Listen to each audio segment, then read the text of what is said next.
সুপ্রিয় শিক্ষার্থীবৃন্দ, আশা করি সবাই ভালো আছো। আজকে আমরা ষষ্ঠ শ্রেণীর বিজ্ঞান বইয়ের ১৬ পৃষ্ঠা রাজ্য ৫ অ্যানিমেলিয়া থেকে শুরু করব। যেসব জীবের কোষে সেলুলোজ নির্মিত কোষপ্রাচীর থাকে না, সাধারণত এককোষী প্লাস্টিডও থাকে না, তাই খাদ্যের জন্য এরা উদ্ভিদের উপর পরোক্ষ বা প্রত্যক্ষভাবে নির্ভরশীল, যেমন মাছ, পাখি, গরু, মানুষ ইত্যাদি। মেরুদণ্ডের উপস্থিতির উপর ভিত্তি করে প্রাণীজগৎকে দুই ভাগে ভাগ করা হয়: অমেরুদণ্ডী প্রাণী এবং মেরুদণ্ডী প্রাণী। মাছ, ব্যাঙ, পাখি, টিকটিকি, গরু, ছাগল ইত্যাদি হলো মেরুদণ্ডী প্রাণী। মেরুদণ্ডী আছে বলে এরা মেরুদণ্ড। মশা, মাছি, প্রজাপতি, চিংড়ি, কাঁকড়া, কেঁচো এরা অমেরুদণ্ডী প্রাণী, অর্থাৎ এদের মেরুদণ্ড নেই। অমেরুদণ্ডী প্রাণী প্রাণীর মেরুদণ্ড নেই, এদের দেহের ভিতরে কঙ্কাল থাকে না। চোখ সরল প্রকৃতির বা একটি চোখের মধ্যে অনেকগুলো চোখ থাকে, যা পুঞ্জাক্ষী থাকে নামে পরিচিত। এদের লেজ থাকে না। অমেরুদণ্ডী প্রাণী নানা ধরনের হয়ে থাকে। অমেরুদণ্ডী প্রাণী আকারে খুবই ছোট, এদের খালি চোখে দেখা যায় না। অ্যামিবা একটি অমেরুদণ্ডী প্রাণী।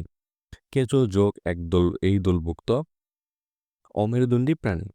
এদের দেহ অনেকটা খণ্ডে বিভক্ত থাকে। শামুক ও ঝিনুক আরেক দলভুক্ত প্রাণী। এদের দেহ খণ্ডে খণ্ডে বিভক্ত নয় এবং দেহ সাধারণত শক্ত খুলে আবৃত থাকে এবং মাংসল পা থাকে। প্রজাপতি, মশা, মাছি, তেলাপোকা, উইপোকা, মৌমাছি ইত্যাদি পতঙ্গ দলভুক্ত প্রাণী। পৃথিবীতে পতঙ্গ শ্রেণীভুক্ত প্রাণীর সংখ্যাই সবচেয়ে বেশি।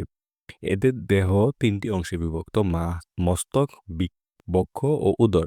এদের সন্ধিযুক্ত পা ও পুঞ্জাক্ষী থাকে, যেমন মৌমাছি, রেশম পোকা ইত্যাদি। অনেক পতঙ্গ আমাদের ঘরবাড়ি, আসবাবপত্র এবং ফসলের ক্ষতি সাধন করে থাকে, যেমন উইপোকা, লোদা পোকা, পামরি পোকা ইত্যাদি। কতগুলো সামুদ্রিক প্রাণী আছে যাদের ত্বকে কাঁটার মতো অংশ থাকে। তারা মাছ, সমুদ্র শসা এই দলভুক্ত প্রাণী। জেলি মাছ, প্রবাল কীট আরেক দলভুক্ত অমেরুদণ্ডী প্রাণী।